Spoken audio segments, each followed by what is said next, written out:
Hey there. So Dumpy just came back from a rental, and we do have a cleaning fee built into the contract, and you can see a little bit action here, a little bit there. And we always check the tarp. We always pull the tarp out, make sure that there's no tears in there, any kind of damage. But let me ask you guys if you would charge the cleaning fee for this. So it did just rain. I'll give client that. You can see we got a little bit of puddles, so yeah, there's like road dirt. Well, I'm okay with that, right?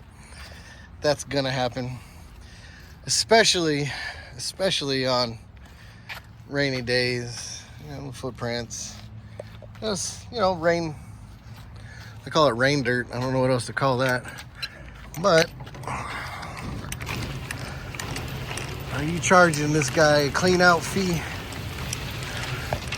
or not? He's got a bunch of debris left in here. Looks like he might have just you know, thrown some dirt and some gravel in there and let it go. Well, let me know in the comments. What would you do? Would you charge this guy a clean out fee?